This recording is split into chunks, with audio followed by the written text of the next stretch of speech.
Hello and welcome to the Marketing Ping Pong Podcast. My name is Allie. And my name is Duncan. And we have a special guest with us today. So as you know, on Marketing Ping Pong, we like to actually create pretend businesses and figure out how we would market those businesses. So it's always Allie and Duncan start an XYZ business. And in the creation of the marketing of that business, what we hope to do is teach everybody out there how to better market their business. So it doesn't matter what business we're covering on an episode. We're always looking for ways to push outside the limits, get out of the box, out of our comfort zone, all of the different analogies I can use here, stretch it so that we are thinking in different directions in different ways. And so you can start thinking about marketing your business in different ways as well. Well, today we have a special guest who actually happens to be my child. We have Willow Thompson on the call today. Willow has a podcast of her own, has started a business and done really well with it in the past and has moved on to doing podcasts. She's really good at social media. She gets the marketing stuff. And a couple of months ago, Willow and I were having a conversation about a business that we could start. It might have been a year ago. It's been I think it's been more than a year. I think It's been a really long time. So we were talking about a business that we would like to create together.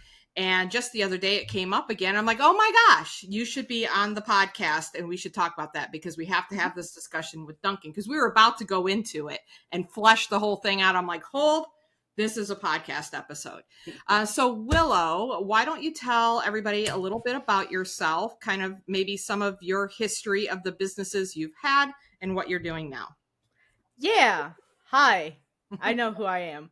So yeah, I'm Willow. I'm a big nerd, and so the businesses that I've started has been making handmade dice and selling them online, mainly through Instagram. And also now I have a podcast called The RPG Goblin, where I basically just talk with guests about TTRPGs for fun. It's a great show. I really like it. But yeah, I mean, like that's what I've started. I've mainly done stuff through like Instagram and TikTok and a little bit of Twitter, but we're not going to talk about that too much because Twitter is stressful. But yeah, I've always kind of wanted to do things, and I've just kind of followed the path of, you know, I got into D&D, and so I'm like, hey, I want to make dice, and then I fell out of love with D&D because there's so many other cool games, and now I'm talking about games all the time. Yeah, so let's talk about that. Duncan, I'm talking. Oh, fine.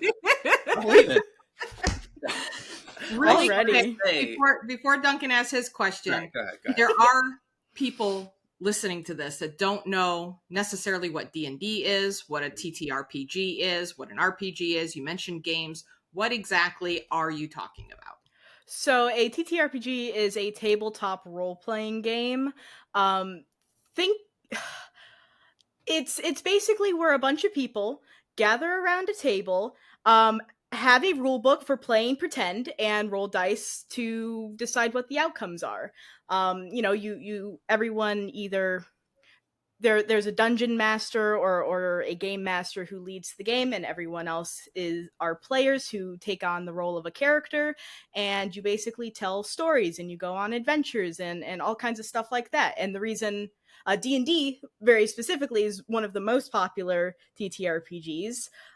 It's like, you know, fantasy and high fantasy, elves, orcs, stuff like that.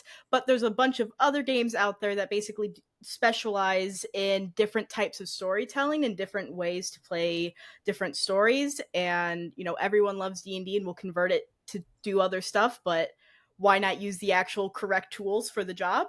So that's why I've gotten into a bunch of these other games. One of my favorites is Monster of the Week, where you basically play in stories like Buffy the Vampire Slayer, X-Files, Supernatural, those Monster of the Week, different monster every week type shows, but in a game.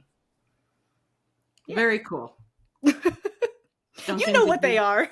I know what they are. Duncan, did you have your question? I didn't mean to talk through you. I I'm just wanted to sorry. make sure that you didn't have anything to say, Allie. I didn't want you to yell at me again. Jeez, no, Don't want to no. step on any toes. Yeah, all I was gonna say is that I think that that's really one of my favorite things about business is the power of following what you're passionate about and what you're interested in, and like leaning into the things that you're nerdy about, right? Because like fellow nerd, it pays to lean into those very specific niches, however you want to say it, Allie. I say niche. You can say whatever you want. You say it how you want to say it, as long as you don't get on me for saying lean it into the niche. I'm gonna say niche, but yeah. So very excited to talk to you because I think that the business that you guys are bringing might also be niche, right? Is that right? Along the Yes, I think that was the hint last week, was that it's a very niche business. So yeah, that is what we're going to be bringing. So Willow, I want you to present the concept. What is the concept of this business that we've been talking about? A local game shop for Yes. playing TTRPGs. A lot of local game shops also specialize in hosting events for like Magic the Gathering, Yu-Gi-Oh, Pokemon, stuff like that. But I specifically kind of want to lean into specialize just for TTRPGs, since there isn't, at least from what I've seen, many that just go into that, since they usually spread themselves out with all the card games. So we're niching down even further. So you're going to say like no large, super popular card games like Magic. We're not doing those at all. Okay, wow, I like that. Yeah, So let's see what happens. Yeah. I think that I think that most business owners' instinct is to stay a little bit broad, even if they are niche down, right? Like, oh, we don't want to exclude the Magic the Gathering people because there's a big market there. So I appreciate the niching down even further. So let's do it. Yeah, I'm in. So one of the big challenges with this business, the reason why most game shops do Magic the Gathering is because there's big money in cards. There's big money in Pokemon cards, Yu-Gi-Oh cards, Magic the Gathering cards. So the question with this particular business is, how do we make money? How is this actually monetized? First of all, what does it mean to be niche down into TTRPGs? What does that mean? And then we can talk about how does that actually make money. Yeah. I mean, I can start with some of the stuff I've even thought about specifically through both, my own personal experience of going to game shops and also ones that I've heard about online. But I think if you're specifically going for TTRPG, you're eliminating the card games. Yeah, that's definitely going to be an issue for making money, because those are the big money makers. But from what I've seen is, I know there are people, I've even had this when we used to play D&D at our local game shop. We would want to do private games, games where we kind of sectioned off into our own little groups. But it's a bunch of strangers. You don't always want to go meet at their house, especially if you don't know these people. And so what I did appreciate about the game shop that we went to is they would allow us to use the table space. But on nights where there would be, big events for card games, that table space wasn't there, so you had to work around it a lot.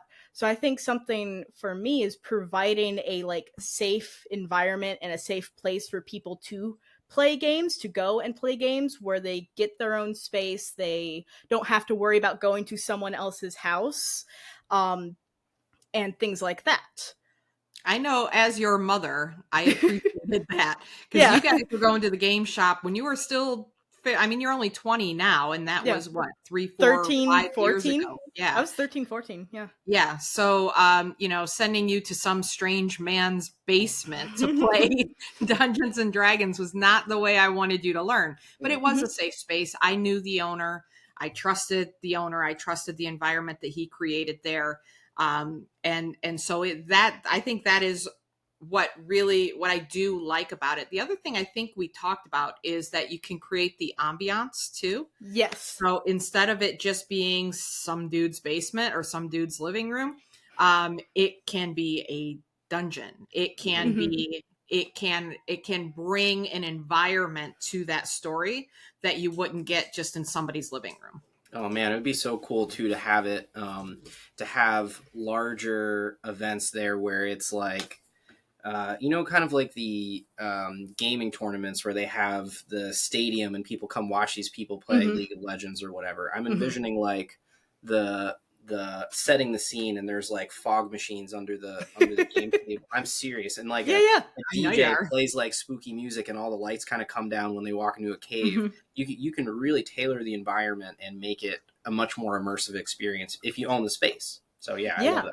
Yeah, you could do host, like, if you owned that game shop, you could host like super dramatic games for either Mhm. like out to the public, maybe have like tickets that they buy to be Mhm. able to play in like a certain game that's a full production like that, or you could have maybe a trusted group of people, and maybe you want to put on a show that people can come to the game shop and watch, because Mhm. there is definitely a market for people to just watch TTRPGs. Oh That's yeah, why Critical Role is so successful. Like, massive. it's a massive stream where people every week watch these people play D&D for 3-4 hours. Yep. There are people who want that. And Yeah, and so, that business is bigger than just the streams too. Like they oh, do for sure. gaming tables, they have a Mhm. Netflix show, it's Mhm. or Amazon Prime show. It's like Mhm. the market is huge. So Yeah, I they're even starting agree. their own publishing company from Yeah. it too, Yeah. and starting to do their own games. Yeah, that was So, the thing that surprised me the most when I had a client who makes dice, who makes dice and sells an e-commerce mhm. store. I was just surprised at the scale. Like Mhm. I knew it was popular, but literally like over 1,000 different types of dice just in this Mhm. one business. I was like, Mhm. ooh, is there really a market for that many dice, like that many different types? Hold on, Duncan. Hold on. Well, Oh man, hold bring the on. dice out. Well, I'm glad that Willow brought up Critical Role, Yep. because that is a model that we can go off of, right? Hmm. That's something that we can look at and say, how are they monetizing, so that we can kind of create, how can, even at a local level, and as this conversation goes so many times in these on these calls, is how do you not just be local, how do you be national? So Yes. how Mhm. do you start out local, serving a local community, but actually build it out to e-commerce, to shows, to whatever, merch, Hmm. Mhm. in order to, because sometimes something really niche in a local community can struggle because there's Agreed. only so many people locally. But if you can expand that out and duplicate it out onto the internet, that's where your money's going to Yeah, be. big growth channel. Let's see those dice. What do you got? Oh yeah. Well, first off, I already had this on the table Oh, full of a yep, bunch of dice. yep. Um, I had this big old jar because I didn't know where to put these ones.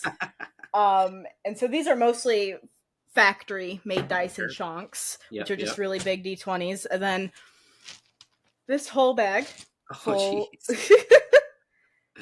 So there is absolutely a market for dice, and that's even another thing that you can do within the shop is sell dice, especially specialized dice, Mhm. and if you're playing other TTRPGs, ones that match those. Mm. A game that I learned about recently called Shadowrun uses literally like, okay, maybe not a million, but it feels like a million D6s that you have to Mm. roll every single time that you do anything. So you sell big packs of D6s. You sell big packs of D4s if there's games that use that. I literally well, technically my brother bought me these. These are dice that match a specific game I have on my shelf called Vason. Mm. And they're like nothing much, like they're, standard kind of pipped D6s, except they just look kind of cool. Yeah. But yeah, no, dice is a huge. I've Even when we were going to play D&D at our local shop, I bought so many sets of dice because I just wanted more and more and more. Yeah. Especially because I was starting out, and as you can see, I'm a huge dice goblin. So Yeah, I always want more. that aspect of um doing like drops and releases, and when you Hmm. bring in a new game, having a set of dice that to come in that'll come out to pair with that game. Yeah. All that stuff really it takes that thing of like wanting to be involved, wanting to be a part of the group, building anticipation, when Hmm. something new's coming out. It taps into so many buying triggers Hmm. that I love it. It's like, I'm a Especially, collector too, so like yeah. I totally get it. Yeah. Especially since that's the same idea with even the card games, is Hmm. they drop the new packs, they drop the new releases and stuff like that, and that's when they get the big booms, is Hmm. because everyone wants to go get that. So if you can find a way to build that same expectation with either, actual like D&D games, or not D&D games, TTRPG games, Hmm. or dice, or any kind of like accessory type things, that would be a good way to do it. I have so many ideas. I have Hmm. so many ideas just starting to like bubble forth. Same. Hold. But what I want to say is that I think the important thing that we hit on here is that somebody who loves D&D, somebody who loves tabletop role-playing games. I mean, I hope you guys, if you're watching the YouTube video, you saw all the dice Willow just showed. And I And can you can even see all the books behind her, right? yeah, these So are all TTRPGs. somebody who's passionate about a hobby will not stop at anything. Hmm. They will spend their last dime for that hobby, and it's a way of having self-expression. It's a way of just finding joy in the everyday, showing other people this is who I am. That's why we wear T-shirts with funny sayings, or put bumper stickers on our car. We want to communicate something about ourselves to other people and say this is who I am. Hmm. And in this space, it's getting more and more popular because Willow started dice when she was 15, so 5 years ago. And I'm like, who really does D&D anyhow? And so she showed me some stuff. I'm like, okay, yeah, that's actually happening. And I've seen it just keep, I get more and more clients in my handmade business. More and more of them are specifically doing D&D and fantasy type products. And it's just crazy how big this is. And so when you have something where people are ravenously looking for product, because here's the other thing, and this is what I love about a niche. Now, maybe now you can, but definitely not 5 years ago. You couldn't walk into Walmart and buy merch for being a D&D nerd, right? Now it is getting more mainstream, and that's probably going to start showing up. But there's always going to be people that are wanting that unique thing, right? Not okay. It's the preps in school who like to think they play D&D are going to buy the D&D dice thing at the big department stores, but you're a real D&D nerd and you're going to geek and you're going to get all the real merch and the deep lore stuff. I want the 10-pound pure metal D20. Yeah. Like Right. Exactly. that's So that creates like this environment rich for high ticket items, for Hmm. exclusive items, for again, we were talking about like matching it up to the game. Somebody has a favorite game. I talked about this with Will a lot before, because and with Danny, about setting up at the shows. They would do like the anime conventions and stuff and sell stuff. And I'm like, yeah, you could probably sell a lot of Pokemon pins, because we would cut pictures out of books and use those and make those buttons out of them. I said, but there's that person who Jigglypuff is their favorite, and they would pay anything to get a Jigglypuff button because Yep. they are passionate and they never see their thing that they're excited about represented, because it's always the most popular stuff. So that's the beauty of a niche. And that's what we did with our rabbit toy business, where we manufactured toys for people who had house rabbits because nobody else was paying attention to them. And you don't have to be that big to completely dominate a field like that, because all the big guys are just, it's not big enough for them, but it's plenty big enough for a small guy. yeah. Love that.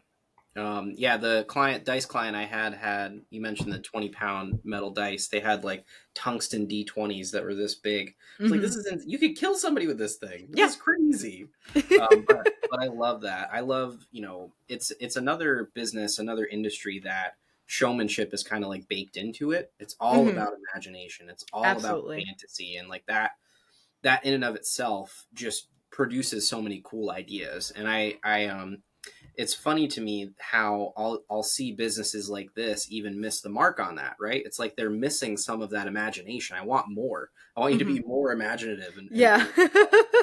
Do better.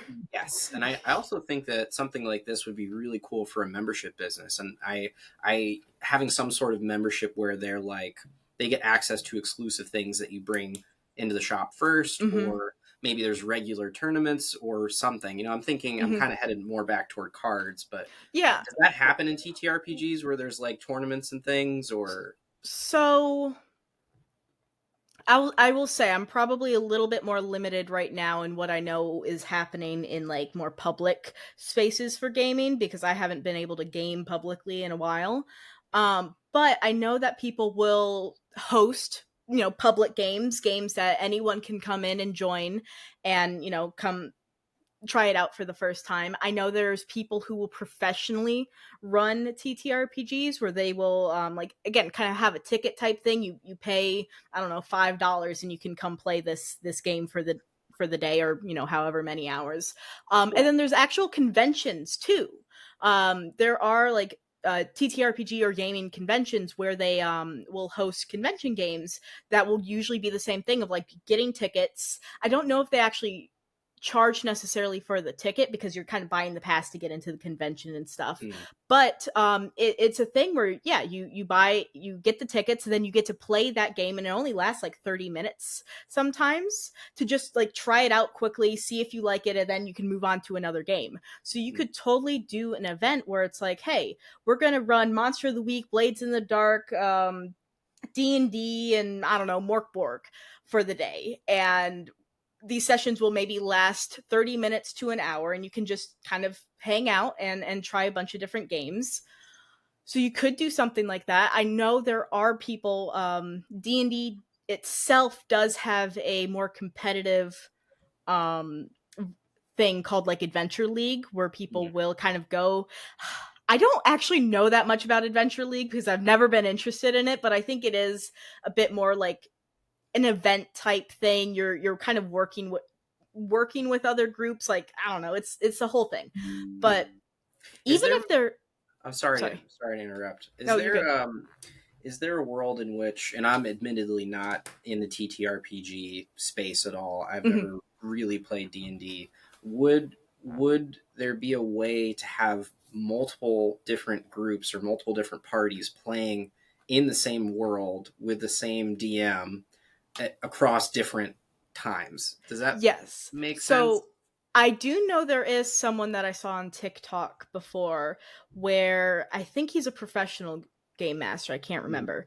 But he has several different groups, and he was running them all in the same world, and they were following different stories, but they were all in the same world. And he actually did like a finale where both the groups came together fought against this big thing, or maybe their opposition, something like that. But yes, there is definitely a space for that. But that would probably be long-term paying for a game like that, since that requires a lot of work, a lot of effort to do. But if you can give them the promise of, hey, at the end, we're going to have this big event, like that would be awesome. I think that's a great idea. And you could even, I'm seeing like this giant custom, oil painted world map where you can like magnet groups and show where they are in the world at that time. So different groups, when they're playing, they can see the other party up there on the map. Like, oh, we're 5 miles away from them. Let's head over there and take all their stuff. I don't know.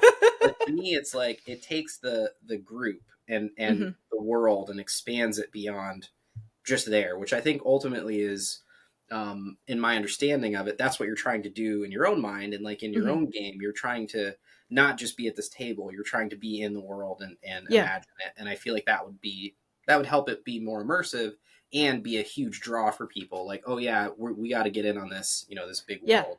Yeah. Oh my gosh. And then the social media you can do with that. You could literally give updates. And you're doing updates, and it's like a tournament, and this is what's happening, and such and such game was ran last night, and you could possibly record them, and you could make a show out of it. And you're doing it in person in a single place, and then there's a big so it's almost like the playoffs. And then there's the Super Bowl, and you bring everybody in together, and you have a studio audience. You could literally have that last game be one of those events where you maybe like do it out in the main area and people can watch and see what happens, all this lead up to it. Absolutely. Make it a convention too, right? Like Like Yeah, you everybody's could going to be there, have you vendors, do the whole thing, make it a You thing. could do mini conventions, especially if you have a space that's big enough, because that's something I was actually one of my recordings recently, the guy mentioned that he used to go to these college like TTRPG conventions, and like he was part of the group that like, you know, organized them and stuff, but he said those were so fun, especially for people who wanted to play test games that they were creating with, you know, a local audience, people that they can connect to more one-on-one. So it'd be great for people who are creating a game and just wanted to play test, so they could have their own like booth or something like that. Mm-hmm. You could draw people in locally who are interested in these games. You could even, if it gets big enough, draw people who are even further out in the state. Mm-hmm. And then if it probably, you know, a game shop might not be able to sustain, you know, if it went nationwide, hey, this is a convention everyone really wants to go to, but that's where you rent out a space. Yeah, you and just it's rent just a convention hall. Yeah. Yeah, and it's just supported by this game shop. Yeah, I love that's. I just every time we do this podcast, I say something like this. It's like I love this podcast because it starts here, and then it's like let's rent a convention hall. Like, Yeah. you know, yeah. Go ahead. You could, even with like the events of like doing those big games like that have more of the full production, Yeah. I think it would be, you should 100% record that every single time. That should 100% either be a stream or a video that goes up later or something like that. Because again, that's you get clips from it, first of all, that you can show people of like, look at this really cool thing. And then also, like, people love actual plays. They love hearing other people play these games. They love it. It's amazing, especially when you get really good table synergies too, which is where you can be maybe a bit more choosy. Like, hey, you don't have to pay, but I want you specific people to be in, and this is exactly what the commitment's going to be, and all of that. Got it. Yeah, and then can, even like, better. Yeah. Yeah, even better is that you could do specific games like, hey, we're doing Vaesen tonight. We are playing through Vaesen, and we are going to put on the whole production, the whole shebang for what Vaesen is, and set the stage for people, because that's another thing that at least when it comes to introducing people to other games, they don't really understand how it's different from D&D. You know, D&D is the one I know, you know, fantasy, all of that. Yeah, sure, I guess this one's in the modern world, but like, how is that really any different? I could just make D&D that way. Yeah, but if you can actually show them what the game actually feels like, what the experience of the game is, how it is different from D&D, and show that it's just as fun too, that's like the best way to get people to even at least get interested in other games. Yeah, I think it's very similar to getting people to try it out is very similar to getting people to try new music, right? Like music has a feeling. It has something like an emotion attached to it, an experience. And that's, I think, why. Yeah, I think that's why people, they develop a lot of really deep ruts, and they're like stuck in the kind of music that they like. I don't know anybody like that. No. No. My ruts are deep, man. Anytime the kids play something new, I'm like, that sounds new. I don't want to. It's horrible. It's horrible because it's like, I just want to listen to this.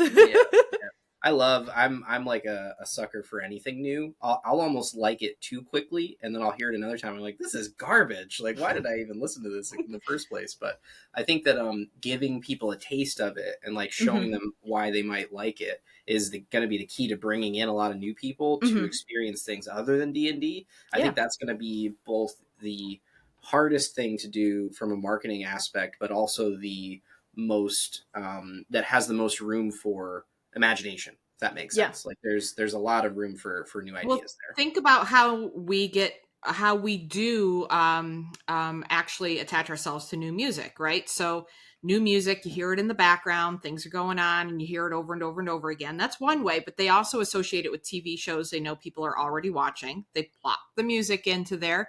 So you're going to watch the TV show, which means you have to listen to that music. And which means you're at least training your brain to it somewhat, and you're maybe humming it later and like, wait a minute, what was that? But other ways that you do it is it's an opener, right? Yeah. So-and-so's opening for somebody more popular, and it's a way for them to get their music out there. So with this, it could be we're having this big D&D thing, but before that, we're going to be showcasing all of these other games. Almost like WWE, right? Like there's the big main fight, but there's all of these smaller little showcase fights, just to keep people entertained so that we can get to the big one. So you can do things that I'm always a big fan of. Whatever people are interested in the most, that needs to be the bait. So right now, D&D is the bait. D&D is the bait. D&D is the thing that people like have a visceral connection to. And then if you can lure them in with like something D&D and say, oh, but wait, look at these other things too, that's when you can open them up into the other markets. Yeah. Yes. And another bait kind of right now is talking about the OGL, the Open Gaming License. Now this is Wizards of the Coast, who owns D&D, basically wanted to take away the Open Gaming License, and that they would make money off of any third party like published items and things like that. And people got very upset over that. And that's actually what has jump-started a lot of people actually trying other games. So specifically, like, talking about that, like, hey, if you are tired of D&D, if you're tired of the company, if you're tired about all the things that they are doing, we're going to have a day where we spotlight, we're going to have 3 sessions happening of all fantasy games, all different kinds of fantasy games. Maybe we have a Pathfinder session. Maybe we have a Fantasy World session. Maybe we have a Dungeon World session. Maybe we have I don't know. There's a bunch of different ones. But you spotlight specifically, let's play things that are like D&D. And then you could have other nights that are like, hey, let's have a monster hunting night. And you have 3 TTRPG sessions throughout the day that are all centered around hunting monsters. And so you kind of like set the stage with, here's a very simple idea to like grasp onto. This is what this game is going to be. And then the people will come and be like, hey, so hunting monsters sound really fun, or I want to play in a fantasy game. Let's try this out. Yeah, because if you use the names of some of these games, like you've been name dropping all night, trying to impress everybody. Like, I'm not impressed. I knew all of those games already. I'm I'm just kidding, but I'm just saying that, like, so you name drop stuff, and like, Monster of the Week definitely has a ring to it because I get a sense of what it is. But a lot of those games, Pathfinder doesn't really have it doesn't tell me what it is, right? People get fancy with their names and they don't name it more literally, and so people have to guess. So I love what you just said. In fact, I was going to do a Facebook post about being simple in your pricing, but also just simple in your messaging. The more complicated you make your messaging, the more difficult it is for people to understand it. And that's just a simple way of getting out the message. Let's play a game where we hunt monsters. We got 3 different games you can try that are monster hunting games, just like you see on Supernatural and things like that. So then they're like, okay, that sounds fun.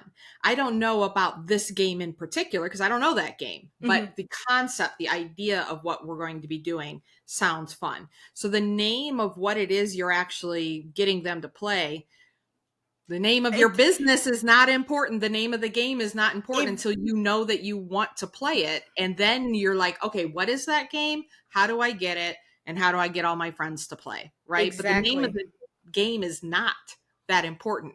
It's enticing people to want to play the game.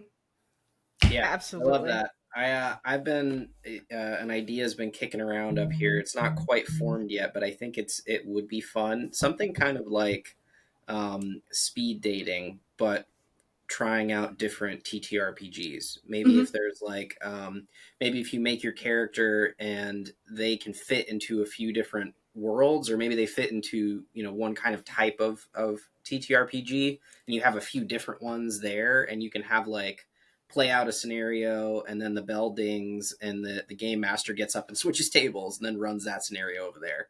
That's exactly what the convention games are. They do pre-generated characters, so you don't actually make a character. You just pick one that's already there.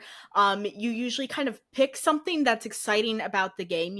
Hey, if you really want to feature hunting a monster in Monster of the Week and you want to do a kind of idea like that, you start at hunting that monster. And then you do a quick, I don't know, like It depends on how long it would take. You would probably want to keep it under 30 minutes because you would want to do it, fast and quick. But you play through that scenario quickly. You run through it, and then you can go to the next table because people are wanting to try out different things. They're wanting to experience all this stuff. So there's literally a whole market that is just, hey, try this game out really quickly, and you can also spotlight really simple games too, ones that are literally like 1 to 2 pages. Like, all right, let's play Honey Heist very quick and see what happens. Which Honey Heist is about bear criminals, just for anyone that's curious. So all of these different like game, I want to call them like subgenres almost. So you have like monster hunting, and then you have like the short and easy ones, and like I don't know if there's already predetermined ones, but they all sound like specific events. It's like, hey, here's a really good entry point to TTRPG, simple quick games. Here's Monster Hunter, Monster of the Week night. That all of these are incredible for like variety events, a variety of events throughout the month or the week, however you want to do it. And then we have our kind of like elite members only club of people that play in our world that we created. I really, really like that idea. Yes. And I want to talk a little bit more also about Critical Role and what I think they've done really well with their storytelling and the attachment that you build to the people that are actually playing the games. So like that's a big part of it. As far as I understand, I don't consume a lot of their content, but we've talked before, Allie, about Bon Appetit and what I liked about their YouTube channel, where you almost don't have to care about the cooking. It's like, I want to know what this person on the show is going to do this week because they're really funny and I like them. And I get the cooking knowledge in there, but it's like, I want to know what this guy did because he's hilarious. And I feel like there's some of that in Critical Role too. Am I getting that kind of right? Well, yeah. I mean, that's the whole thing with even other actual plays, ones that I've listened to. It's like, I want to, like, sometimes it is, I don't care about, exactly what's going on in the game. I want to know what the characters are doing. I want to know what the players are going to be doing. Yeah, I want to see what they're going to be up to. Sure. And you get the inside language and the jokes and the camaraderie between them. Like the one that I don't think Critical Role is not the one with the brothers, right? No, the Adventure Zone. Yeah. But like, I know about these brothers because my children watched these brothers and their dad play D&D, and they've told me all about everything that's been happening. So I'm familiar with them now. I know where they live. Like, I know all kinds of things because they built an attachment to these people, not just the game that they're playing, but the people behind the game. Yeah. So I'm thinking, I want to go WWE here. I'm thinking like, we have game masters that are like at the top of the game, and they come out and like they're the top league game masters, right? They come out in capes and everybody's applauding them because this is the person who's going to weave the game, you know what I mean? And then the players come out and they've got all this finesse and whatever, and maybe they're a little bit against the game master, like, we've got this, we're gonna do it. And so then it's almost like this macho, not macho, but like a lot of bravado to it, just like, we're going to sit down and we're going to play this game. And then they are like, I am a fairy princess with a tutu, and I almost think, like put on the whole show beforehand. Yes, just then to be like, and I want to be a pixie, so I think that it all comes back to showmanship and how it's built in. And I think that kind of stuff is what would make that crowd just lose their crap. They would just lose their minds to see something like that. It's almost like bringing sports to the geeks. Yeah. You know what I mean? I mean, like, it kind of already is, because people are like, hey, it's Friday night, we're watching Critical Role. Like, that's just what's going to happen. Like, and I think what Critical Role might be missing from the equation that you're talking about, Allie, is like they need a I don't know, what's the guy's name? The Vince McMahon guy that that like orchestrates it all and is like the it's almost like the scenarios there needs to be scenarios happening between the different games, like in the different game masters, that it needs that connection, right? So like Critical Role is like one group of wrestlers that are all on the same Yeah. team, right? There's a You need, like, the storyline other between team. these guys and a Yeah, yeah, storyline yeah. between these guys, but sometimes these guys and these guys team up to go after those guys. And Exactly. Yes, yeah. you need to weave those webs and those stories, and that's what I think his name's Vince McMahon. I watched a documentary and it just talked about how crazy of how crazy elaborate those like storylines are, and there's people that have been following this story of these two wrestlers fighting since they started wrestling 10 years ago, and it's like that's the kind of um, fanaticism you need to build. It's like that Yeah. people need to be so invested in these stories, which I think they already are. It just needs to be deepened at that kind of I think like so in too. the sport way. Yeah. So I want to talk about monetization. So we've talked about like a lot of ways we've kind of skirted around a lot. These are things that we can monetize. There can be certain nights where there's a cover charge to come in to watch, possibly. You're going to watch a game. There's a cover charge to come in and watch the game, and or tickets. You could do it that way.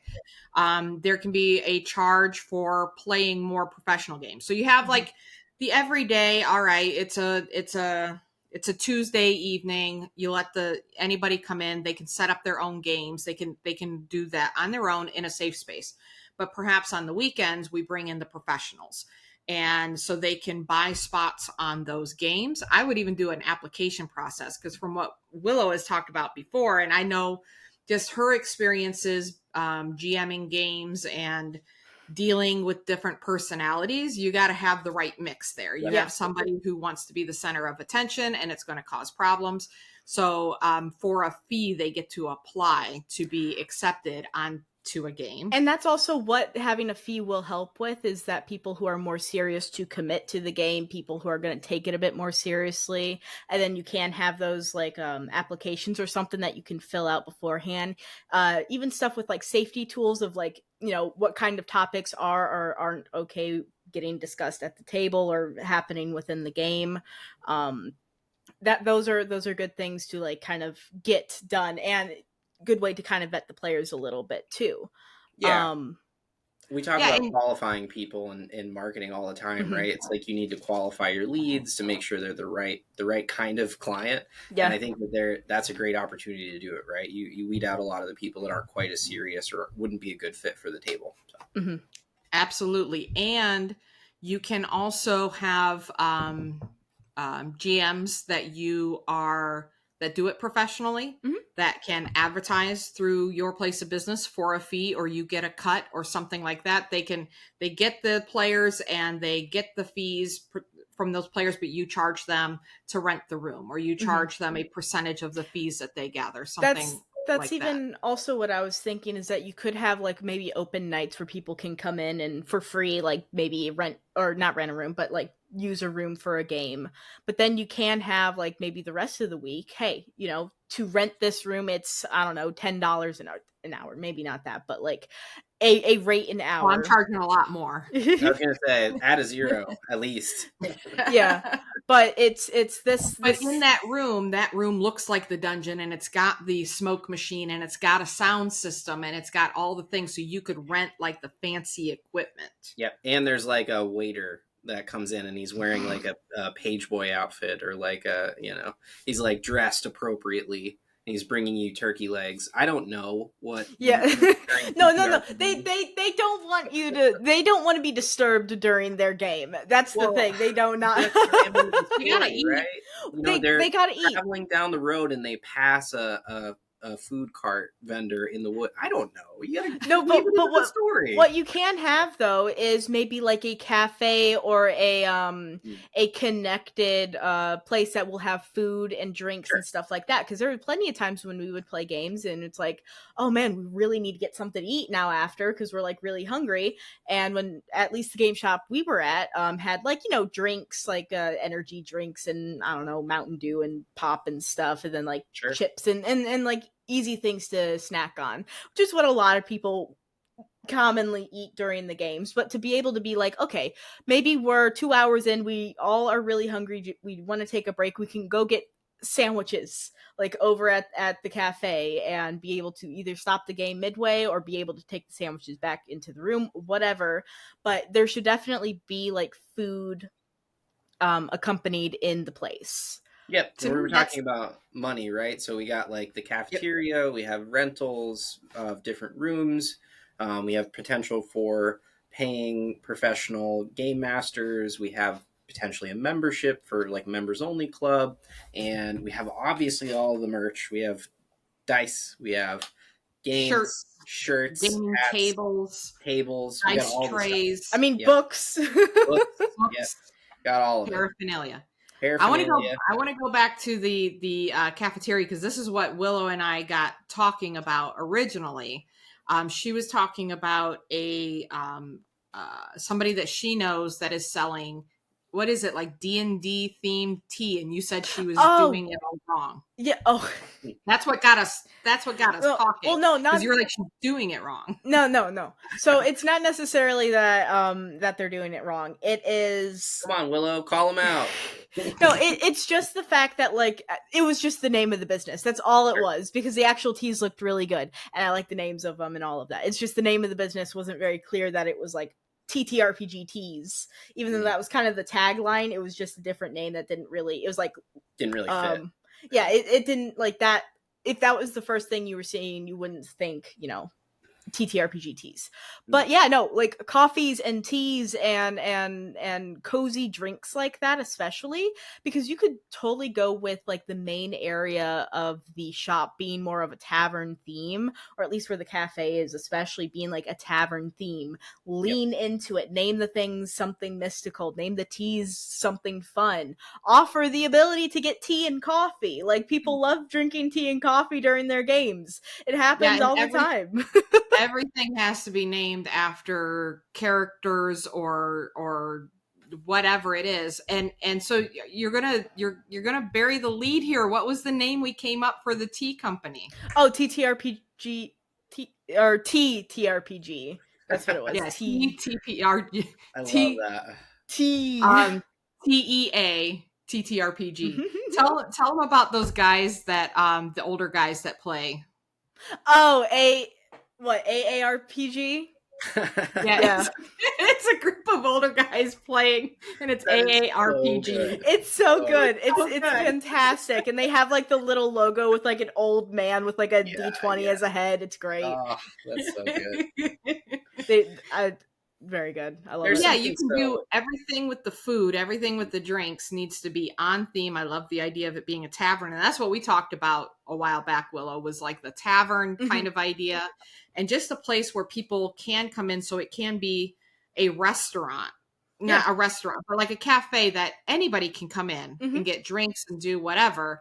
But you can also, have tables set up for people to do free games, and then you have the premium spots in the back that have sound. Yeah, I think there definitely needs to be a space for free games, or a free space for people to be able to come in and play something. Even if it's, maybe there's a time limit on it or something like that. There needs to be that space, because people need to be able to come in and check it out and see if they like it before they're going to pay anything. Yeah. And so having that space, I think, is really, really important. And having another thing, and the events for that, right? Yeah. It's like you need events that kind of invite that kind of crowd. It's like you if you've never done it before, or maybe done it once or twice, you're not quite sure, this is the event for you. We have the best game master for this. Like, they love walking new people through it, and so you need the space and the events. Another thing you could also do is stuff like TTRPG book clubs would be really fun, and also workshops, like workshops where it's like, hey, we're gonna start this solo game today, and maybe like a bunch of people can come. You can print out like the 2 pieces of paper you need. Everyone can bring a notebook, and you can like play a solo game for like an hour or two where people can just come in and hang out.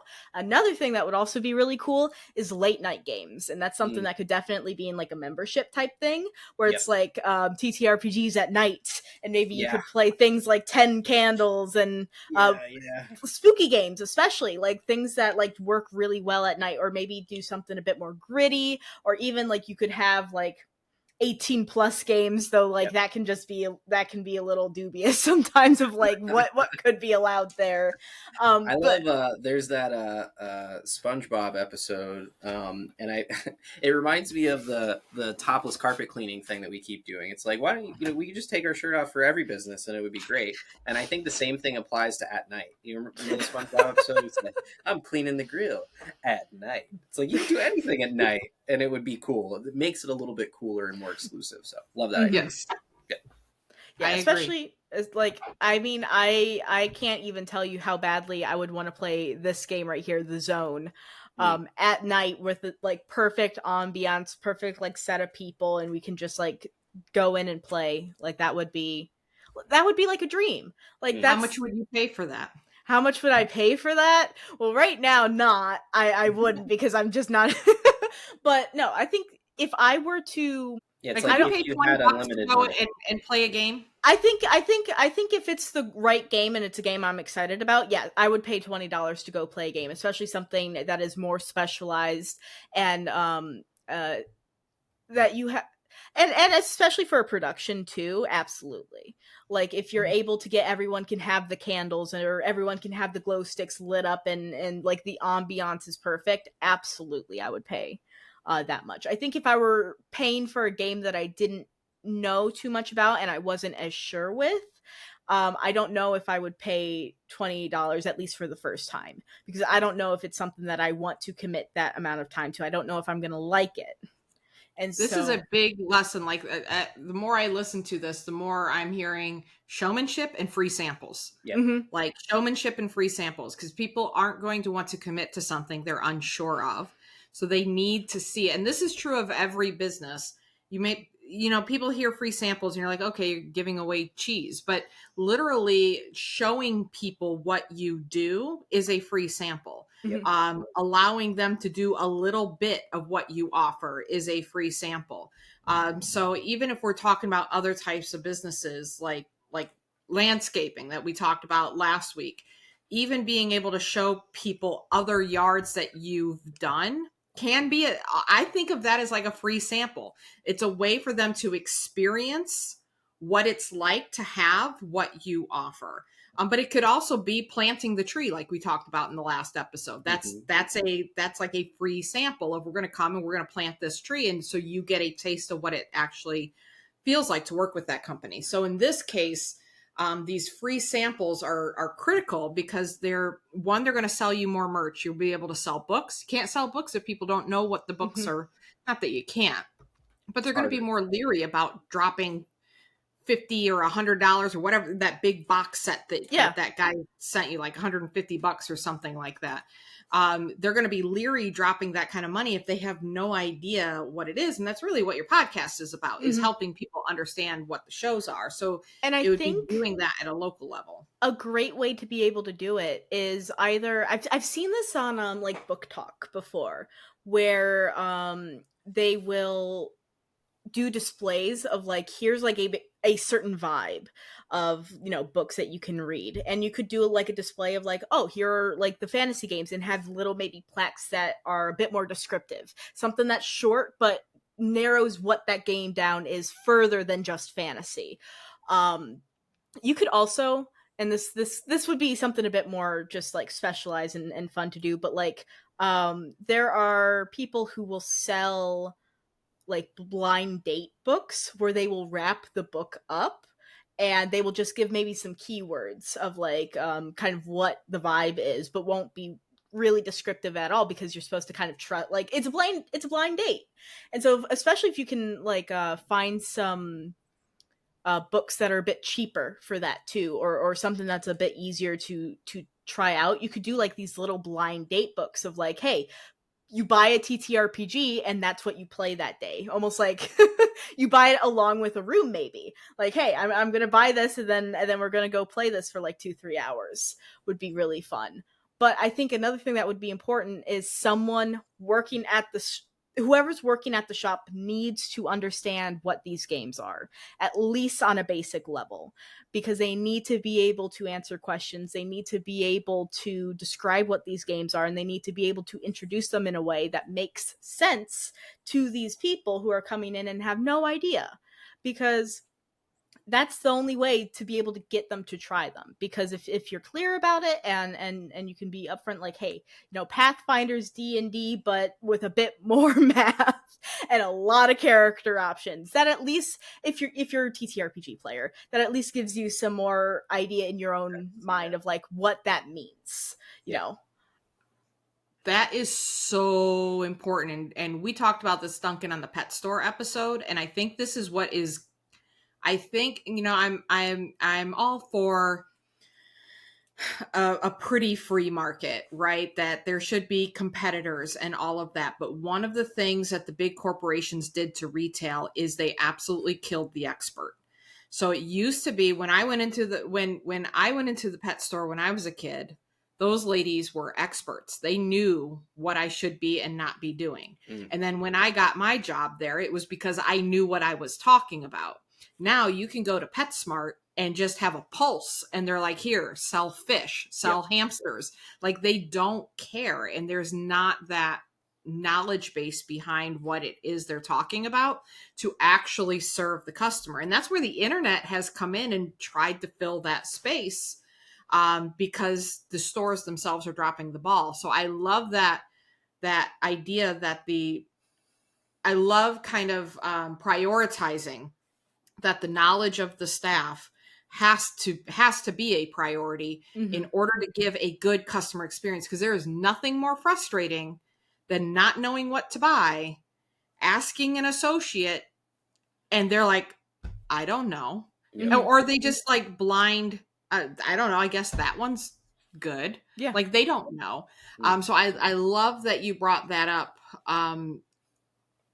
The best sales strategy or tactic is to become, in my opinion, someone's trusted advisor. It's like, you don't want any pushy sales tactic or strategy that I've ever tried is like nowhere near as effective as literally just saying, I am here to help you. I have the knowledge to help you. And I want to be the person that does whatever they can to help find you the perfect solution.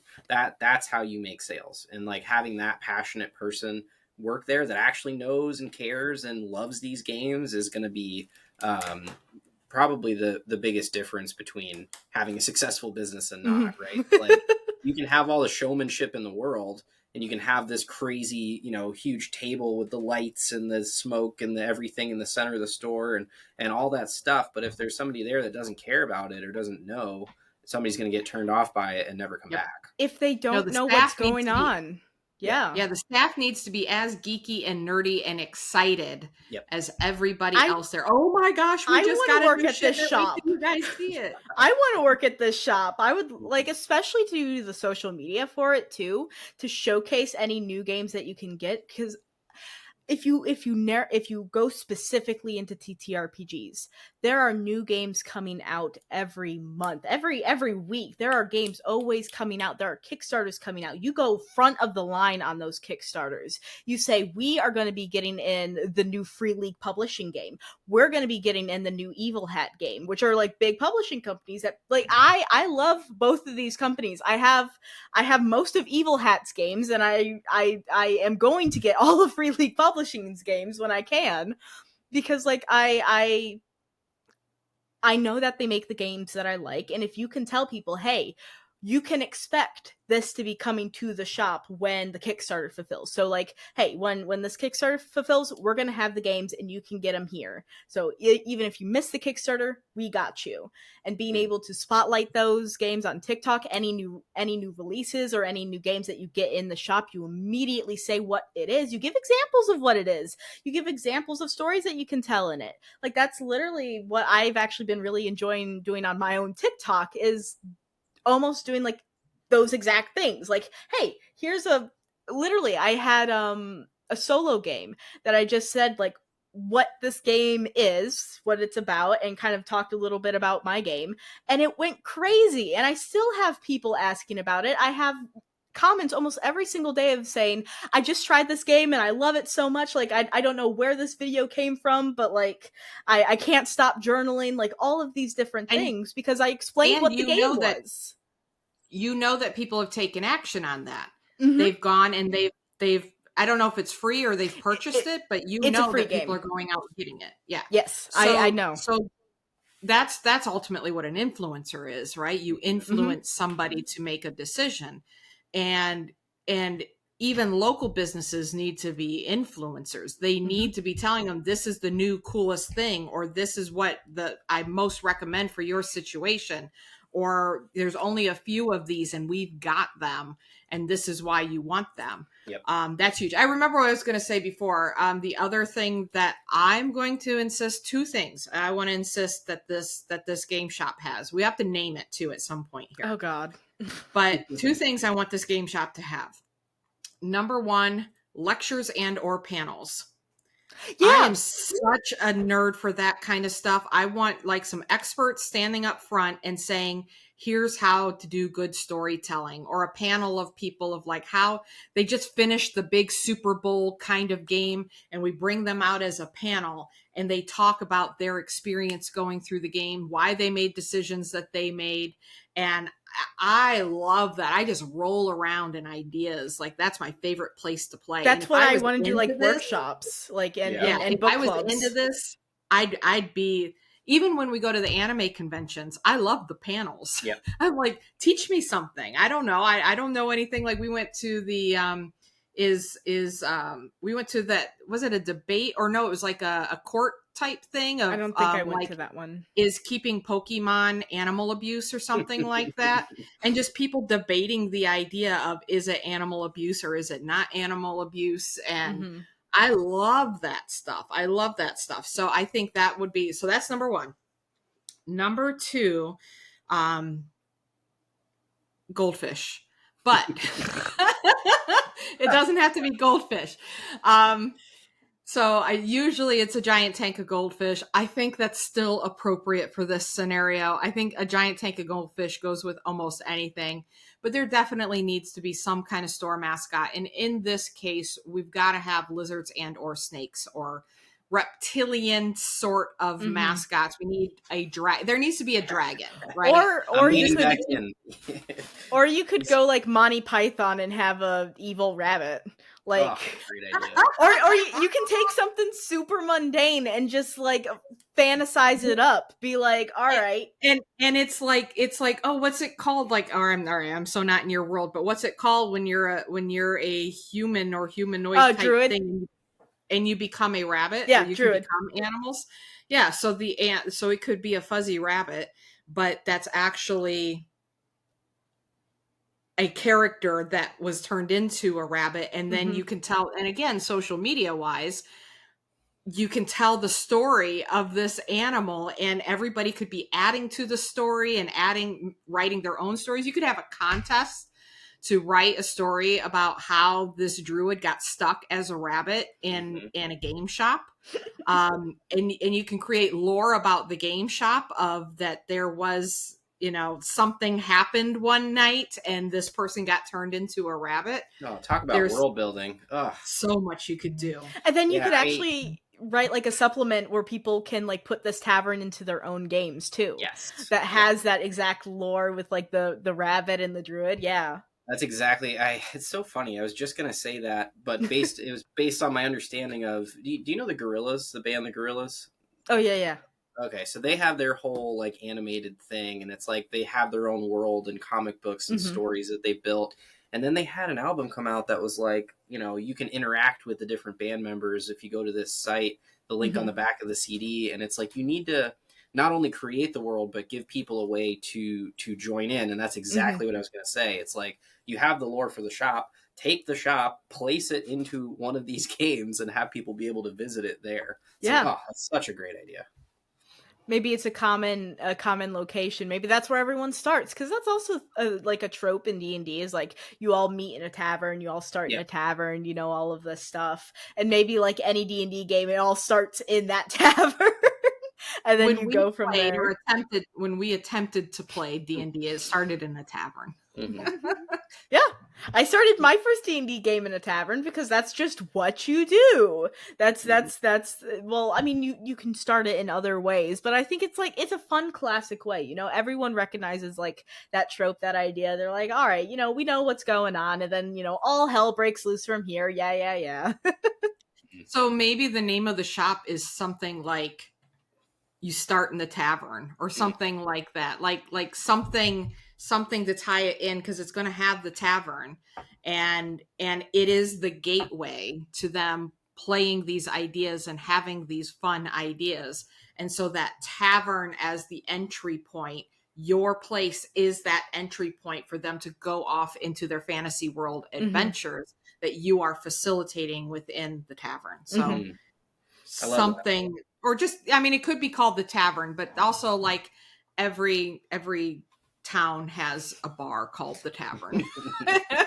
You might get the wrong people showing up that are like these 60-year-old guys with pot bellies, like, where's the beer Hey, here? they got money too. Come on That's in. true. That's true. The And table. we need to send them to Truck Nuts. They go to Truck Nuts. Yeah. Well, even crowd. like the TTRPG stuff at night could, like, especially if you could get like a liquor license and stuff, you could do lean into things like that. But it could be like, I don't know, the tabletop tavern. Like you can kind of lean into a more descriptive type The Tavern thing. of Tables. The Tavern of Tables. That tells me nothing other than it has tables. I know, but I think it's funny. I know you think it's funny. It could be TTT. No, I can't. I was gonna do like a really long acronym, but I'm not gonna put myself. It would be a nightmare. It would. The more T's you add, the more people's brains are exploding. You just put a T on the end, right? So TTRPGT, the tabletop role playing game tavern. Why not just go with tabletop tavern at that point? I do like that. But I want it to be like TTRPG ... T. Yeah. T. Have to have lots of dots included. Lots of dots. And then, of course, all of this can have an online e-commerce shop that sells the games and stuff like that. And it can have the streaming. It can have the YouTube channel. It's going to have massive. I mean, you can go. This again is we're creating a destination. We're not just creating a local game shop. I think again, I go back to Snake Discovery, that they were a YouTube channel that just educated people on reptiles and showed their snake breeding programs and showed off the animals that they had, like, again, education. And then they build a shop that they feature the shop and the I don't know what we call it, like a little zoo in the back. They feature that on their YouTube channel nationwide, even though they're a local business, because they know, and they're correct, that people will travel and will go out of their way because they know, like, and trust that couple. They know the staff. They know the stories behind different animals. They want to see the macaw that's missing all the feathers, and they want to see all these things that the alligator. I can't remember the alligator's name, but like, Rex. I know this stuff. Rex. Yes. Rex the alligator. I know this. Yeah, I know this stuff. Like, we know them. And so going there, it doesn't feel like, oh, I'm just traveling a long time to go to some random pet store in the middle of Wisconsin or Minnesota, wherever they're at. I think it's Wisconsin. Yes, they're random. It's not random. It's clear intent to go see what I see are celebrities in my own eyes, and to have an experience that, again, is unique to in this case, I would say unique to the, it's grumbling outside. I saw the strike of lightning. It would be if I am, a D&D TTRPG geek type person, this is a trip that reaffirms me as a person, that allows me to be who I am, to be with my people, to be surrounded by the things that I love, to tell the story that I went, I did it, I was there. Yeah, it's a And this literal is what we did pilgrimage, there. right? It's like you're you see a place like this and you're like, I need to go there. If I go there and I see this, my life will be complete. I Mhm. have those places. I'm a reptile nerd, so it's like Snake Discovery. I have those bucket list kind of places, and really that's with something that has this wide of an appeal and this broad of a fan base. You really can. People will travel for miles to come see it. I drove 3 hours the other day to see a saltwater fish shop. I don't even have an aquarium right now. I it's like I love that stuff so much, and I like being around it and being around the people that I went anyway. I'm planning on getting a tank. I don't even have one. So yeah, you can get people to come from all over the place, I would travel for a goldfish shop. right? Or like I've been to a goldfish convention before. I went to a Yep. convention about goldfish. Like when you really like tap into what people are passionate about. I skipped work to go to a goldfish convention. And it was fabulous. Hashtag no regrets. It was only an hour away, but I would have gone farther, Right. because that's what I like and that's what I want to see. I would go to an actual game shop if it specialized in TTRPGs. Mm-hmm. Literally every single time I go to a game shop, I get kind of disappointed because they only have like D&D, Or Magic the Pathfinder, Gathering. and then maybe some other games, and then a bunch of other card games. So like just to be able to go, even if it was just like a bookstore that was just TTRPGs, that would be awesome. And you could also even open up where people could donate old copies of books that you could then either resell or do things like that, because there are old.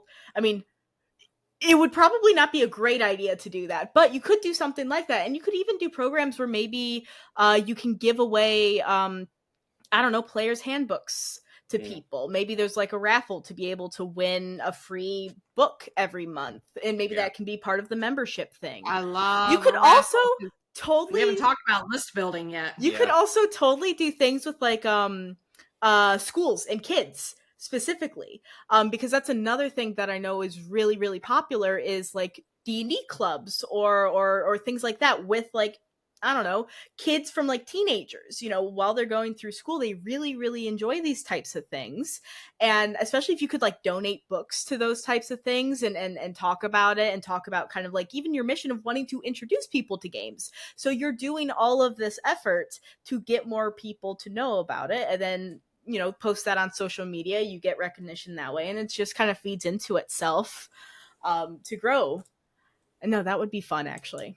Yeah, it's great to start definitely. It's like the start 'em young thing, right? Like you can make fans of a thing by getting them in early, and like making building their friend group around this thing. It's a great idea. Yeah. I mean, This is so much like the pet store. It's ridiculous. Yeah. Like this is the pet store episode. It is. But for gaming. Yeah. Yes. Yeah, But I I mean, think like- that a lot of the similarities are in the fan base, right? Like there's a lot of fanatics, and like that, I'm not saying that as a negative thing. Like I am a snake fanatic. I have literally pet cobras before. It's like, that's crazy, right? And like there are people that have that level of love for something, and you're just tapping into that love and building it up in people that don't have it yet. It's like giving them permission to be nerdy about something that they've always wanted to be nerdy about.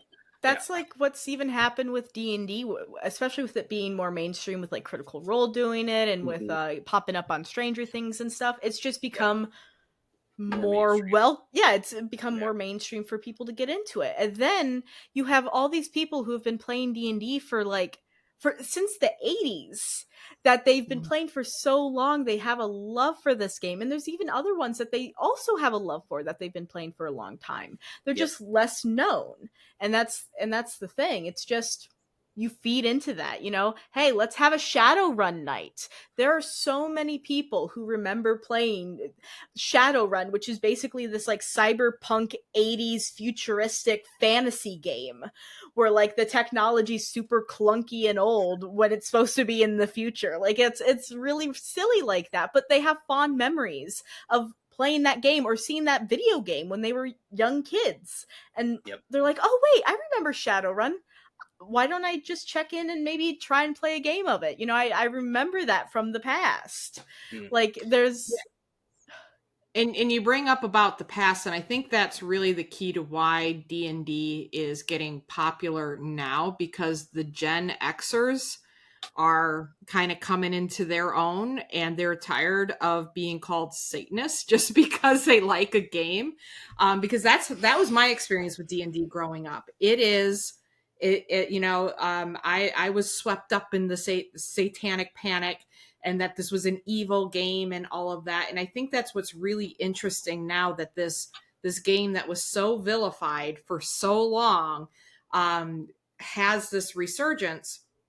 And I think that now, even with older people, they feel some vindication, and like, yes, we used to play D&D, that's what we used to do, but they had so much negativity brought to them as being when they were kids playing it, and pressure, that now they have like they have the money and they have the freedom, and they don't have any of the societal pressure saying you can't do this. Mm-hmm. And there's so many more tools available, and there's so much.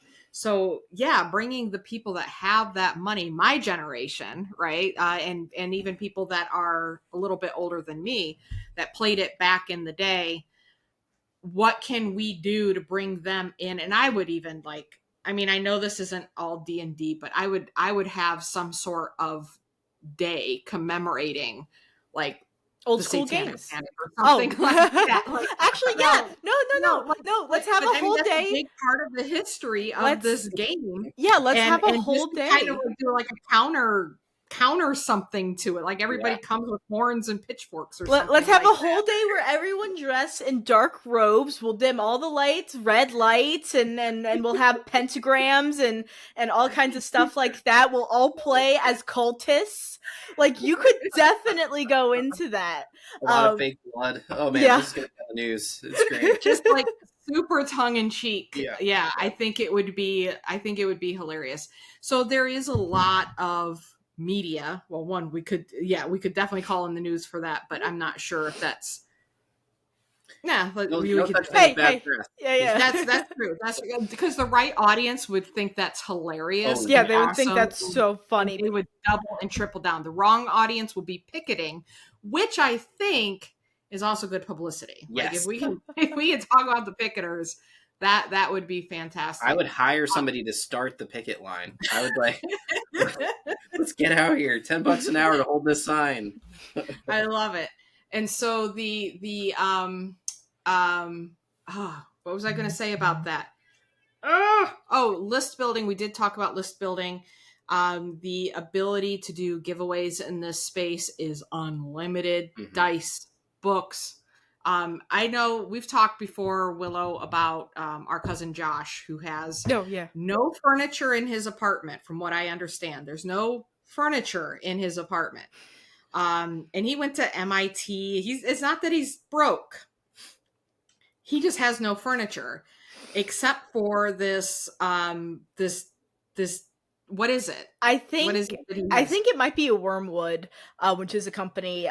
They make these big, like, wooden D&D tables that are like specialized. They'll have like little drawers, or even like little trays that can come out where people can roll their dice. It'll have like things built into them, like felt and stuff everywhere, just to make it like this whole experience. Sometimes even like a space where you can put a TV or a screen underneath so that you can project stuff. Like, they're insane and also expensive, and also I would imagine extremely heavy. This guy like doesn't want to buy like end tables or lamps or anything like that, but he'll drop good money on a role-playing game or table. Just a table. Not even an actual game. Just a table. It's where you play the games. Yeah, exactly. I mean, can you imagine if we gave one of those away? And that's what I want people to realize too. Okay, what is this? Just dice? And first of all, here's what I thought when Willow wanted to sell dice. I'm like, what a low ticket product for a lot of work. And she's showing me everything she's putting into making this dice. And I'm like, Willow, what are you going to be able to get? Like $20 if you're lucky for a set of dice. And I want to say this because I'm sure there are people here thinking this, right? Willow, what is the most expensive set of dice you've sold? I don't remember exactly the amount, but I think it's like mid 200s. About Wow. like 200 something dollars for yeah, it was like between 220 250 Yeah. somewhere in there from what I remember. That's phenomenal. For a set of dice. A set of dice. Yeah. And it sold. I'm not saying that it was the most expensive price tag she put on it. And she sold a couple of sets for at least near that price. A lot of her other sets were 160, 170, 180. Commissions were expensive, and people would, pay for those and go through with those. Yeah. So there is money to be spent. And if you look at it beyond, when we go to game shops now, I see Settlers of Catan. And that's all fine and great, but I think that's where they missed the boat, is really zeroing in on the passion and bringing in the merch that make people cry when they see it. I think about going to these anime conventions and watching the reactions on somebody's face when they see their character as a plushie or as a poster. I think of my own kids grabbing me and pulling me, oh my God, Mom, you've got to come see this. And I think about all the money they made selling their stuff, then they would just drop on what was seemingly useless stuff to me. Like, you just made all this money. Yeah, but this is really high quality and it's important to me. Okay. But to them, that's a good value because that was a thing that they wanted, and it's not something they can buy at the store. Yep. I'm a grown adult. And that's why I like the idea of like doing little craft shows and things at the you can have cosplay events as well, because I know there's people who cosplay character. I cosplayed as one of the characters from the Adventure Zone. I've cosplayed as someone else's D&D character that I got attached to. People don't realize how big these groups are, right? It's like I have a book of Pokemon cards around here somewhere. I know we're talking TTRPGs, but like I have Pokemon cards. I love anime, and like the group, it just overlaps so many different types of people, and like you don't expect it. And it's another parallel with the animal world, right? It's like you go to a Repticon or a reptile convention and you see all different kinds of people. It's like buttoned up business people walking around with boa constrictors and stuff. And I feel like them. Yeah, right. I feel like that's the realization. It's like the market is massive and they want something like this. All you got to do is give it to them. So yeah. I saw a TikTok the other day of this older couple that if you saw them out in public, you would never think twice. Their entire house has been retrofitted for their 8 spider monkeys. Nice. That's insane. It's a gym everywhere, and they let them out and they run around and they're swinging, and like their couch is there and their kitchen is there and everything is there. But their entire, like, how expensive was that? 1, to get the monkeys, but 2, to create the space. And even in the pets, like think of the people that have the hyacinth macaws. Back in the day, a hyacinth macaw, $10,000. Yep. But for a bird person, that's the trophy, right? That's the, I've got a hyacinth. You want to flex, you have a hyacinth, right? You want to flex to other bird people. The average public's like, it's a big purple bird. Yeah, like, look at the bird. But for a bird person, that's the thing. So having those having those things that people are absolutely nerdy and passionate about is money. It's the old copies of D&D. It's the advanced D&D player's handbook, or starter set, or things like that everyone's like, oh my God, things that are out of print, though. It's insane because the market was so small. Even though people were making the TTRPG games, they weren't always selling the best, and so they couldn't always keep printing them and things like that. And so there's been so many games that have been kind of lost to time because they had a print, and then when it sold out, they're like, well, we can't really make any more. That wasn't profitable enough, and only select people have these books still. And it's so cool. I think we need like a museum piece, like a Mhm. museum display where you're displaying the old game books. Yeah. And like have it behind a little velvet rope or something and And all lit up, and like you gotta hold them with gloves on your hands and work with people too, because one of the guys that I had onto my podcast who loves Shadowrun, specifically like the second edition of Shadowrun. So this is old. Um the actual like final print of it doesn't have an actual PDF copy. They had like copies of some of the older ones, but they couldn't find an actual 11th print version. So this was like the final one, and so they're like the PDF copy we even have is kind of bad anyway, so we'll just kind of give it away with a bundle. This guy who runs this podcast playing Shadowrun second edition looked at his copy and saw that it was an 11th edition and literally reached out to the guy saying, "Hey, I'll send you my book so that you can scan it and actually get proper PDF copies up on the internet so that people can actually play this game." Nice. So lean into the community aspect, be able to connect people with games again in those ways. Another person loves the Star Wars games. The company that originally published them was a board game company, and when a larger board game company bought it out, they just left the RPG section out, and like it kind of like got jumped around to a bunch of different places. And so even though a bunch of people love this, it was Star Wars RPG. Who isn't gonna love a Star Wars RPG? There are people to this day that still want to make it and who still want to play Star Wars RPGs. But it got out of print for a while because there just wasn't the market there, and it just like got split up and all of that.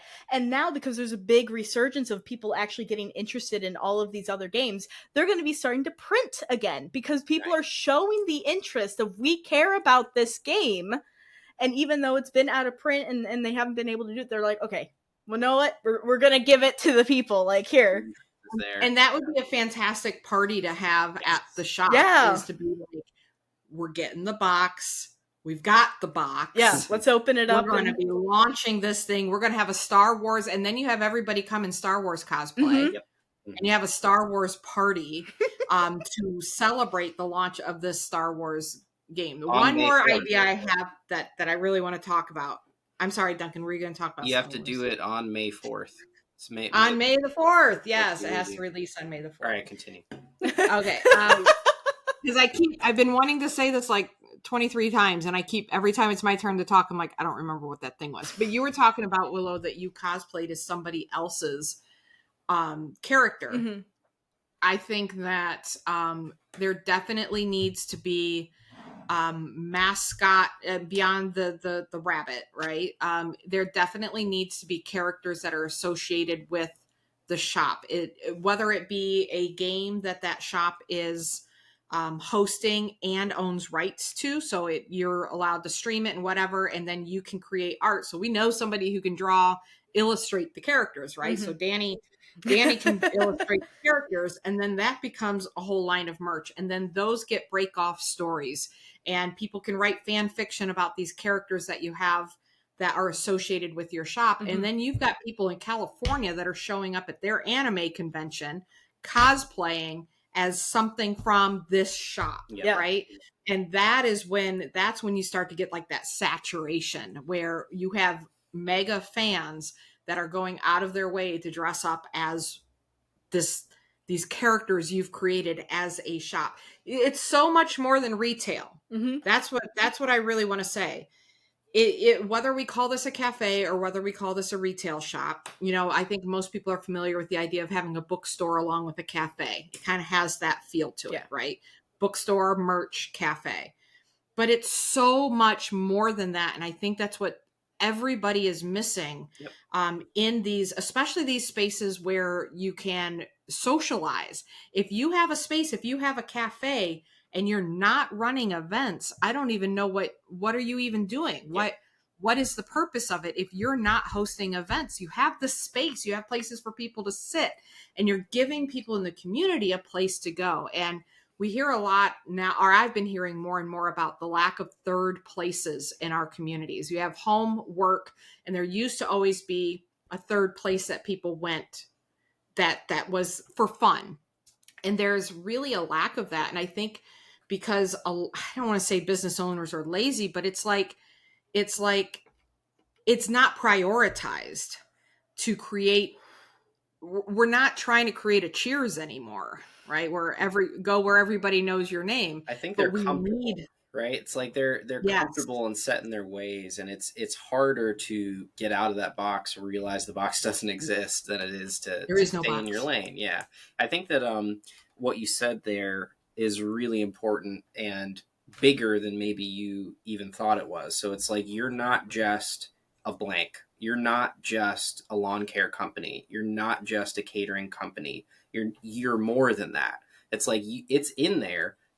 The business owner just has to believe it and then live it. Does that make sense? Is that too meta or weird? So it's like there's no, I totally agree. There's so much there, and like you all you have to do is like realize it and tap into it and put it out into the world. So yeah, I love that. And if you show up as I'm just a lawn care company, or I'm just an AC company, or I'm just a game shop, then that's that boring business that we keep railing against. That's the whole reason why we do this podcast, is because we don't want you to be just just another lawn care company, right? You have personality, you have the ability to connect with people, and the fact that like 98% of business owners don't even try to create that connection between them and their customers.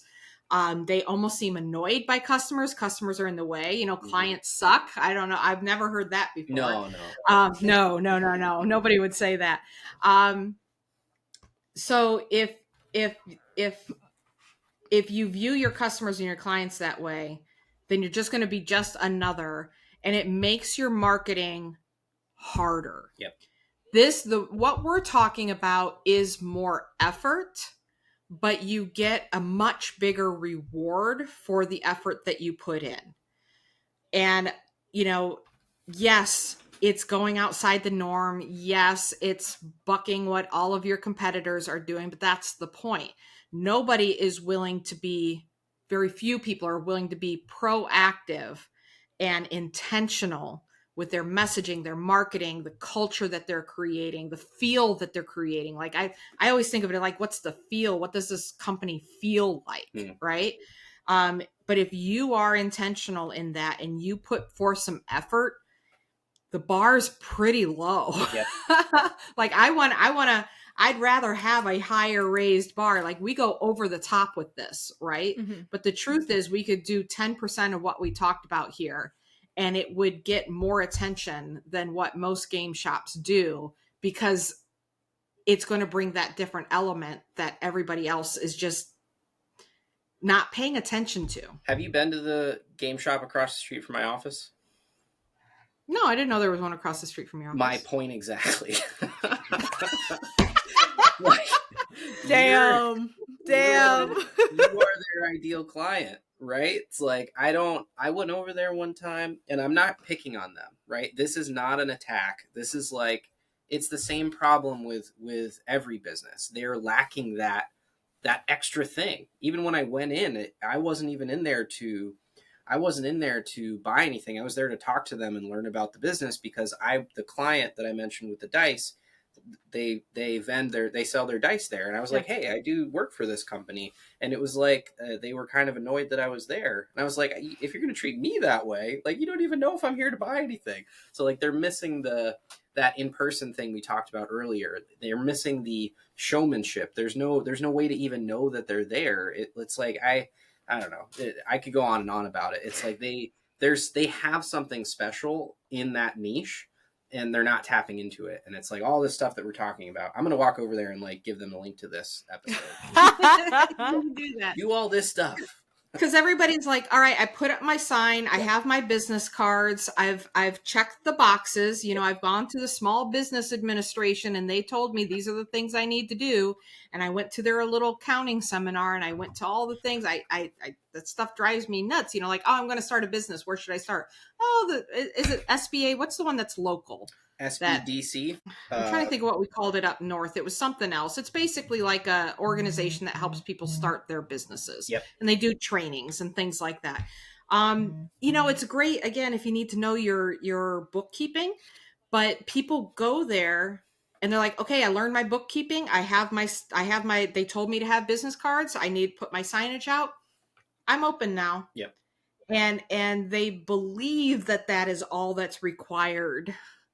And it is not all that's required, not by a long shot. And I think that in that case, those types of organizations actually do the business a disservice because they're saying, yeah, do it, start your own business, but we're not going to give you the most important tools to actually do it. Yep. And so people go, they put out their placard, they've got their business cards, and then they say it's the economy and people don't support small business.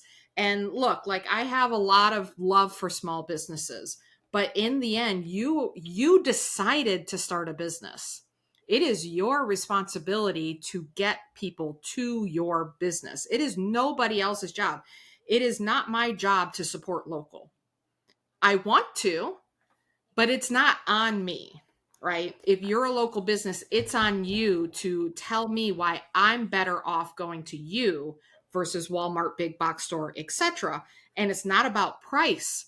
If you help me, we're about to go to a shoe store that is probably expensive, but I need one. My feet need help. And I need an expert. And so I'm like, where can I possibly go that I can get somebody to help me actually get what I need for my feet? Such a great point, right? Like, people complain about having to compete with online, with Amazon, with whoever, and it's like, to me, there is no competition. I choose to drive an hour and 45 minutes to a camera store in Bradenton because there's a guy there named Skip that just knows everything. Like, I could search online for hours and not get the quality answer that Skip could give me in 5 minutes. And I'll call and talk to him on the phone when I have a question, and he will answer the phone and talk to me. And it's just like, you don't get that you can't call Jeff Bezos. You can't, do you know what I mean? It's like, and Exactly. If you're a small business owner doing any kind of retail or anything, and you don't at least have good customer service, you're not giving people a good customer experience, then you aren't going to be able to compete with online. Like, why would somebody come in and deal with then they're going to beat you on price. They're going to beat you on convenience. Yep. Mm-hmm. Right. But so you got to beat them in a different area. Yep. You've got to show up and beat them in a way that they can't compete. Yes. Right. Amazon can't compete in that way. Yep. And there's nothing that will replace having a conversation with somebody instead of reading reviews. I mean, that helps. But actually talking to them, but this is how I'm going to use the camera. And what if I switch out this with that, and be able to have that back and forth camera, and then they can pull onto their expertise and say, oh yeah, but in that situation, what you actually need is this. It's really difficult to find that kind of information online. And with AI, I think it's going to get harder and harder to get good information that actually helps you. So we're going to need humans more and more and more. Now we're kind of getting off on a tangent here. I have the opposite opinion on AI. I think that as it gets better, it's going to get more specialized. I think that general AI is going to pretty much suck always, because it's always going to hallucinate and have give weird answers. But the more specialized AI gets, like if you say, for example, there's a blog on TTRPGs that has, millions of words on TTRPGs and knows everything about every TTRPG ever created, or they've written about every one. You train an AI on just that data set, it's going to be able to answer questions better than any of the individual people that wrote those blogs. But we could do a whole podcast on that. But it doesn't cover the individual gripes that people may have with the systems and the experiences that they have, because people want to know the stories. People care about the games, but it's the experience that follows it. I like to read the books, but I understand that most people look at it and they're like, what do I get from this? Sure. If, for example, if the blogs were written by people and there are reviews of those games in those blogs and from people that have played them, to me, it's a problem of too much data right now. It's like, it's read the entire internet. ChatGPT's read the entire internet. You don't need to talk to somebody that has read the entire internet if you're only interested in TTRPGs and the experience that people have had with them. You need to talk to an AI that's read a million blog posts about that, right? But that I think that AI, and yes, it can potentially do this. I'm not saying it can't do this, but I'm going to say I can't have a real human experience with it. You can't yet. I can't yet. That's what I said. I'm not saying that it can't yet, but I want you to stop making fun of my AI girlfriend. It's like I have a connection here with ChatGPT. Duncan, it's not real. It's not real. All right. But again, like, so it can yes talk to me like it's a person. Yep. But it's not, and how blurry is that going to line get? And a lot of people talk about how, oh, nobody wants to be social anymore. I think that the internet has helped us become more social and connect with more people than what we have before. We just don't necessarily live in the same geographic area.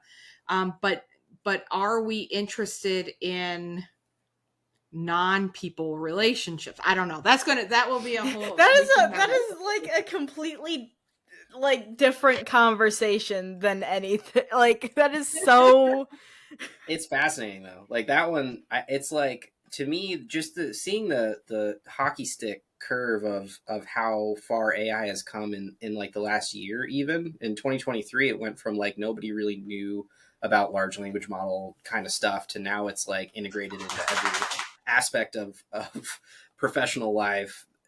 People are using ChatGPT to answer emails, and it's like it all starts with the tech nerds, and then it all trickles down to everybody else. And like just how fast that's happening now, I think that the having an AI companion who knows about the things that you like and are interested in, and you can have conversations like that with, is coming a lot faster than people would expect. Oh, there's already, you can do learn Spanish by talking with an AI. Yeah. So I mean, yeah, it's totally coming. But I'm gonna end on this.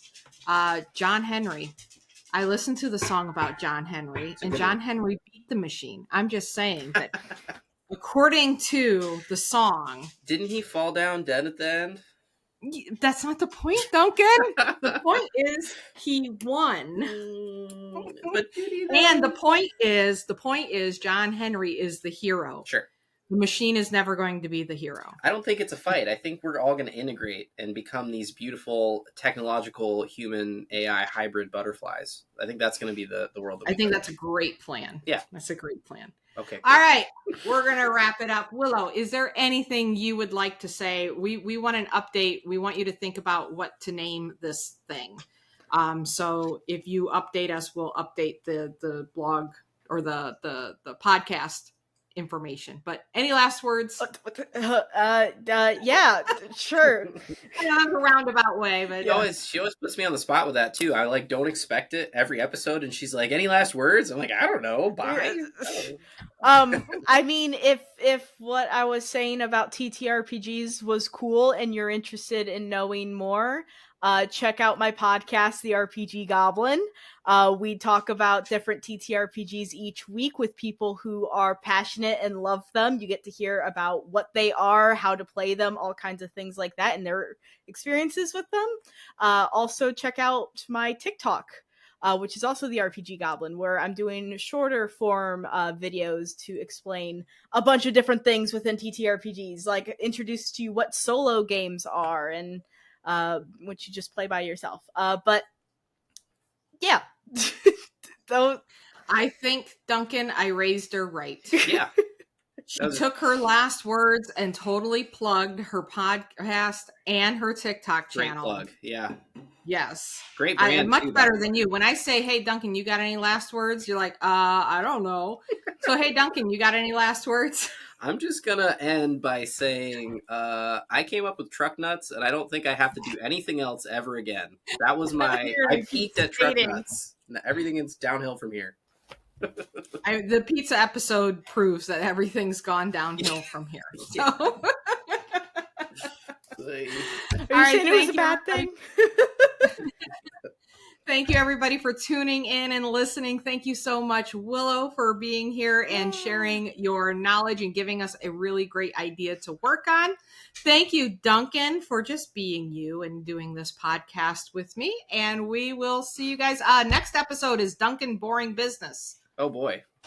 Yeah, so I'm not going to ask him for a clue because I know he hasn't thought about it for more than the 2 seconds since I just said it. So we will see. It's going to be a mystery to everybody, especially Duncan, as to what we're going to talk about on the next episode. All right, guys, we'll talk to you next time. Damn, that was a call out.